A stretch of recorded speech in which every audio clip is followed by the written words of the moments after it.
Now, if it's only for that, like you use me just for my stuff or just for these things I can do, if that's only the thing, like you don't have attraction to me, nothing. It's just, oh, you have this amount of money, so therefore I'll just be stuck and do this duty, and something is robotic and there's not love and that companionship and compassion, then that's going to be a challenge. You're not dealing with robots here.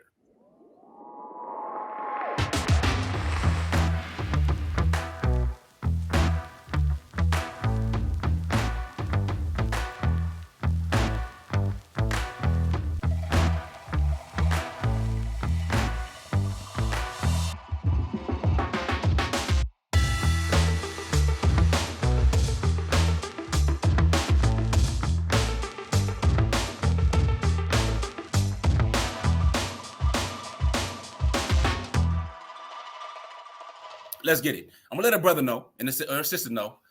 Lie, cheat, and steal. When I first heard this, and I'm sharing information with you that come from my mentors. All right, see, a mentor is not necessarily a friend.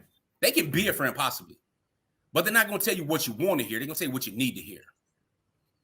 All right, so my mentors asked for my permission. They said, look, Nazir, do I have permission to push you as long as I can push you to the bank? See, I wasn't taking their other lifestyle stuff. I didn't want any of that. I'm Muslim. You know what I'm saying? I didn't need that advice. I need advice on money. And my mentors had it. And it was coming in. They were building organizations, changing people's lives. And I'm like, yo, man, what can I do? They were like, A lot of people say they want it. So he said, lie, cheat, and steal. I'm like, look, bro, yeah, I'm Muslim. What are you talking about? Lie, cheat, and steal? He said, listen to me. I said, okay, what's up? He said, you have to lie awake in bed at night thinking about the possibilities. Thinking about the possibilities. A lot of people just should on themselves. They should. They should all over themselves. I should have did this, should have did that. Oh, 2021 could be my year. 2022. Oh, COVID messed it up. You ain't read the book Who Moved My Cheese, and now your cheese get moved and you complaining. You scared. You nervous. He said you got to lie awake in bed at night thinking about the possibilities, meaning that you are already planning. You're already envisioning a proper future. You're already making and having this vision for your soon-to-be family or wife or whatever it may be, but it got to be something that keeps you up and agitates you. So he said, lie awake in bed at night thinking about this. I said, okay, cool. We lie every day, all of us, right? So I can do that. He said, cheat. I'm like, all right, this would be an interesting one. Cheat. He said, cheat time away from the meaningless things. Said the average American watched like 7 to 8 hours of TV a day. And this is when he was telling me really before the internet or the early stages of like dial up, right? Now they spending hours upon hours a day on social media, scrolling, going back and forth or watching mindless things. You're not doing it for business purposes. He said, cheat time away from that. Cheat time away from Netflix. Cheat time away from scrolling over here, talking to friends, posting a fake life that you want to have, but you're not working toward it. So cheat time away from that. I said, I can do that. I got it. My father didn't do it. My mother didn't do it. I got to do it. If not me, who? Then he said, you got to steal. I'm like, okay, I got the lie and the cheat. So the stealing, like, how you going to make this one right? He said, listen, steal every good idea that you hear. There's very few new things, very few new principles that are timeless. Steal every good idea that you hear. So I'm like, bet, got that. Then one of the first good ideas I heard from my other mentor was like, look, it's okay to copycat as long as you copy the right cat. I'm like, word, I'm already in Think and Grow Rich. I'm already following you. You say, listen, come to a meeting a week, come to a training a week. Go to one training in another state every single week for 4 hours. Invest in yourself. So this goes to the tips. That's the first part, lie, cheat, and steal. Now, you want to tip and get through a book a week? The average book, about 250 to 300 pages. It takes about 4 hours to read. About 4 hours at an average pace. That's if you're reading the physical book. Again, you can have the book read to you. Me personally, I might put it on 1.5 speed on Audible or YouTube, whatever it may be, unless it's a really technical book. Then I like to go over it. I like to take notes. But again, I prefer the physical ones. But where I am right now, it's hard to get the physical book, so I have to listen more often than not. So another thing, remember that cheat time away? Well, one of the things he said, one of the things I figured out was, look, I can go ahead when I'm in the shower, when I'm grooming, I'm washing up. Your brain is thinking, it's going. For some people, it's already at the job. For some people, it's already at the school. It's not being present in where they are. They're eating breakfast, talking with their children, or just seeing their children, or in their device while they're right there with another human in front of them, missing this time as their life goes by. But why not have this book right here, or this audio, those 3 things I talked about? Why not have that playing while you're in the shower? Why not listen to Jim Rohn and get some gems? Why not get some Kiyosaki popping? Not any Islamic stuff, not on any Quran, nothing like that. But why not have that going on when you're in the bathroom? Ain't nobody else in there bothering you. You know what I'm saying? That's some private time, even if you have children, right? Or you're driving. So you have a drive time university. Many people commute to work and spend more time in work than some people will sit in school for an entire semester. But they will miss that time listening to the news, talk radio, music. All this stuff is bubblegum for your ears and does not directly impact your financial, your religious, or your familial life. So those are the tricks. You want to finish your book a week? It's nothing. It's nothing. When you get on it, it's like working out and feeling well. You get addicted to it. You want more of it. You see yourself growing, coming up with these different concepts and these different ideas. It only takes one to put you on a trajectory toward winning. So if you don't think you can figure it out, if you're choosing to speak negative to yourself, the first book I'm going to suggest you get, which is a foundational book that everybody should have, no matter who they are, where they come from, is by Carol Dweck. The book is called Mindset. Mindset by Carol Dweck. You have the fixed mindset or the limited mindset, then you have the growth mindset. Those are the only 2. And you don't just have one or the other. It's a mix. I'm not going to go into her book, but mindset, find out where you are, take your quizzes, take your assessment, and build from there. That's the foundational book everybody needs to have. And if you're looking for more tips and so on, then, of course, the next book you need to have is by James Clear, Atomic Habits, unquestionably. Yeah. I'm actually coming back to that one, quarter 1. Indeed. James Clear, genius book. Genius, well written. It talks about systems. It's amazing. We put little things into our life that makes a change. I mean, I have mentors say, look, if you're going from New York to Hawaii, man, if it's off just a few degrees, you're going to miss the whole place. You'll miss the whole island, everything, just by a few degrees. So you have to check, you got to correct, you got to go back and forth all the time. And the more you do, the more you're on it with yourself, whole new person. Agreed.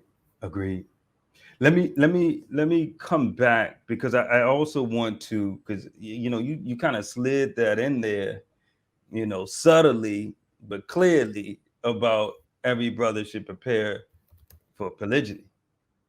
I'm gonna come back to that. I'm gonna circle back to that. But I got one more question I'm gonna pose to you right quick, because this is again came up from a discussion with a few brothers that it took me kind of off guard. I didn't expect it. And that's this. Is there something wrong with sisters marrying you for your utility? For me, is there something wrong with that? Yeah, is there something wrong with that? For me, I don't know.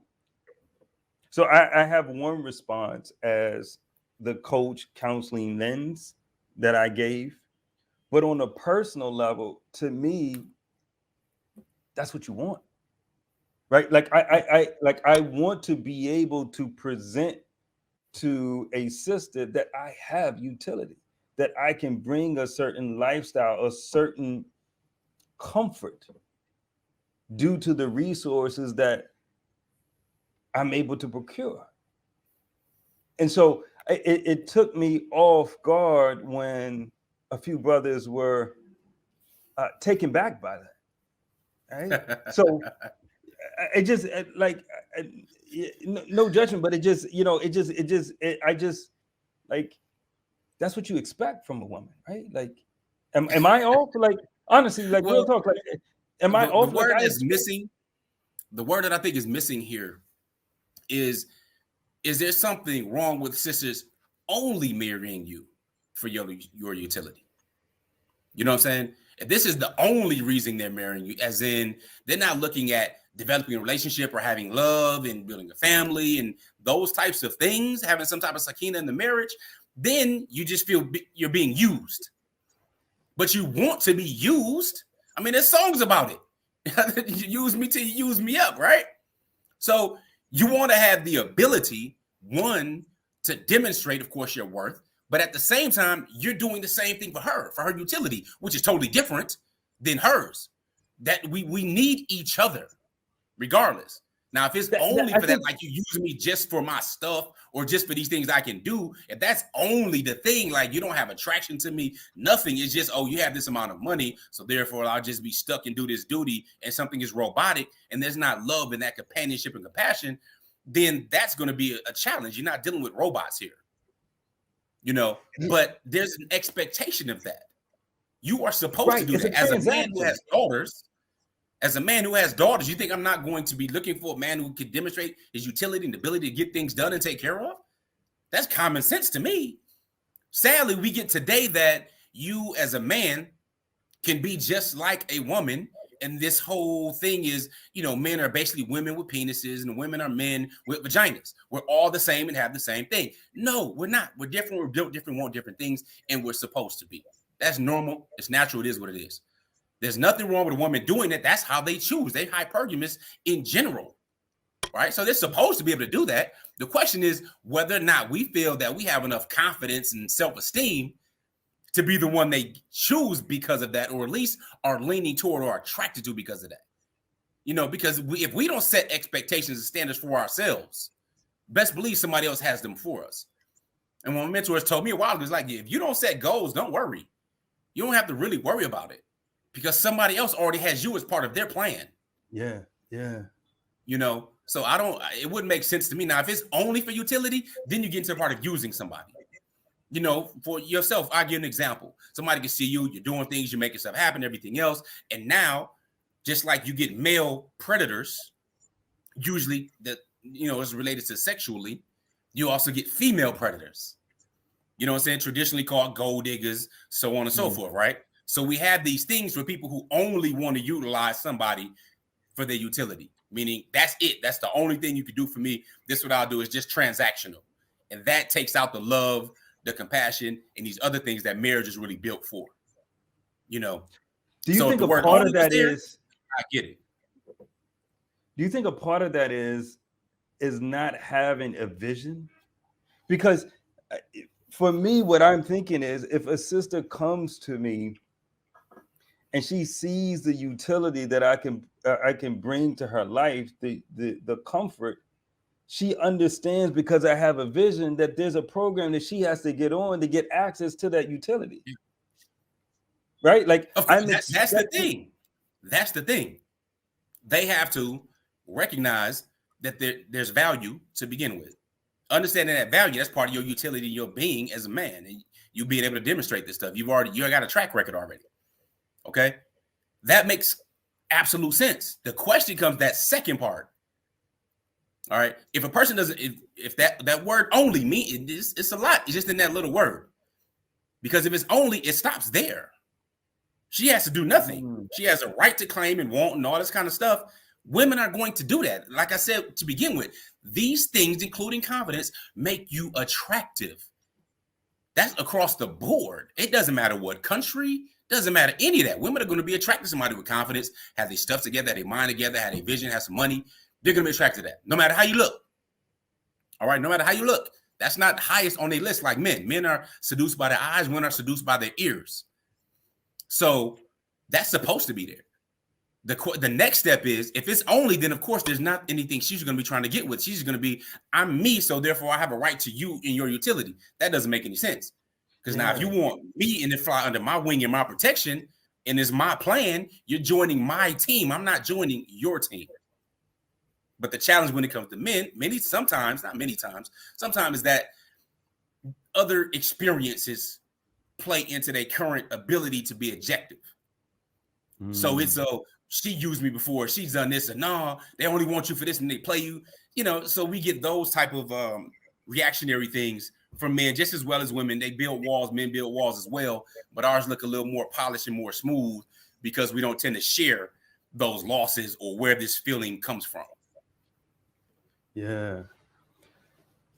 I think this kind of speaks to this comment. It says you want to be useful and utilized, but not used and utilized. The difference is I give you as an exchange versus you taking it from me for free.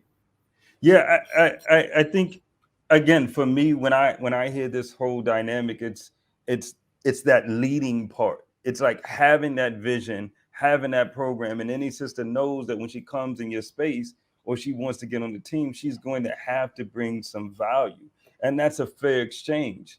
And I'm not going to allow myself to be used because I have a vision, I have a direction, right? Because anything you do is going to be on this train in this direction.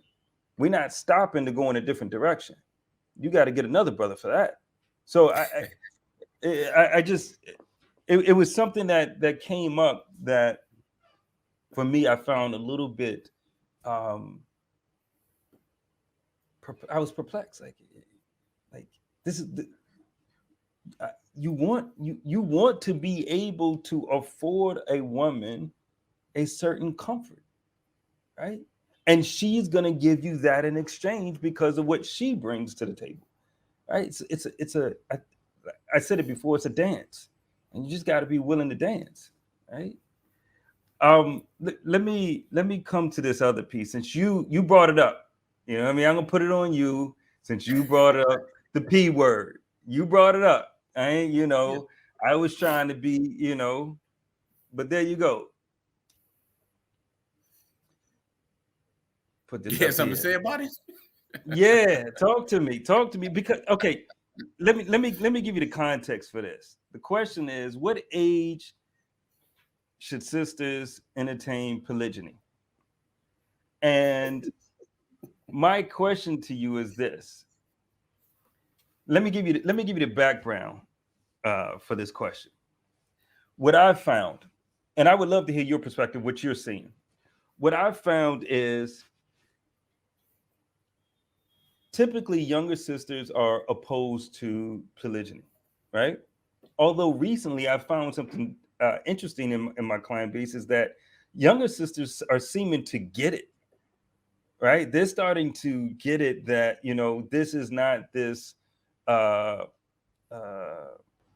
is not something that they should be in objection to, have a visceral response to, right? But I'm finding though that late 20s to 30 range, mid 30s is kind of this, like I said, this visceral response. And I'm also finding, which is strange, is when sisters hit this 37, 38 mark, it's like they're having this mind, okay, I only got 1 or 2 years left, so I can't entertain polygyny because these are the last 2 years before I hit 40, and it's gonna happen.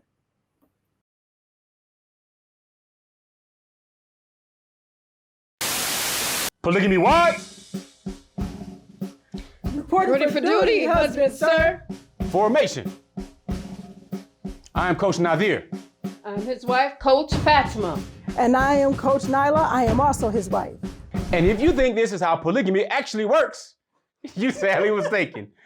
Nevertheless, we're the founders of Outstanding Personal Relationships and authors of Let's Talk Polygamy. But I want to talk to you men specifically about the polygamy roadmap, because that's not how it works. Hilarious. I know you were laughing. I know I was just doing it, right? But that's not how it works. So let me talk to the men, kind of share with them what's in the polygamy roadmap and how to actually practice it in a healthy way. All right? All right, good stuff. So here's the deal. There are some requisites that men need to really be successful when it comes to practicing polygyny. There's no surprise. There's no mystery that men really want multiple women. All right? It is what it is. It's in our nature to really be polygynous, if you will. The challenge is being able to do it in modern times because it is an ancient solution and it's also not for all men, obviously, because there's not twice as many women in the world, first of all, for all men. However, by making yourself more attractive, by making sure you have the 5 requisites down, that makes you that much more attractive.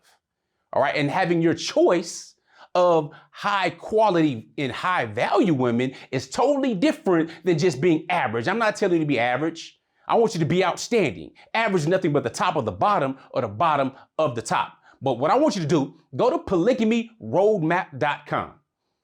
get access to the men's polygamy roadmap. Yes, we have them for women as well. My wives put that together. But I'm sharing something with you because this comes from somebody who's been practicing it over a decade, over a dozen years already. All right, and we're raising a dozen children. At the beginning, it was a problem. Major problem, because we had to do trial and error and try to figure this out and use different skills and going back and forth. And, our year now doesn't look like our year 1, 2, 3, 4, or even year 5. But we had to reverse engineer some things and actually coming across what I consider the secret sauce, if you will, and to be able to put it out there, help empower others. Because there are those who are the creme de la creme. And this is not about cheating or trying to get other people do that all the time. You don't need polygyny for that. Polygyny is for a man's man, for somebody who wants to be twice the man, for somebody who wants to expand, not just talking about building family, not just talking about breaking generational curses, but stepping up to a higher level, accepting that responsibility, the leadership, and the arrows and all the hate that may come with it. Not because it's easy, but because it's worth it. So if you want to know these requisites and you want to measure yourself, get yourself a report card, you want to become more attractive, then go to polygamyroadmap.com. Put these principles and these things in your life to minimally be more than twice the average. Because again, average is nothing but the top of the bottom and the bottom of the top. I'm Coach Nazir. I help men get their shift together. So if you're ready to get your shift together and step it up, get to the next level, polygamyroadmap.com. I look forward to hearing back from you on what you learned from it. Assalamu alaikum. Peace.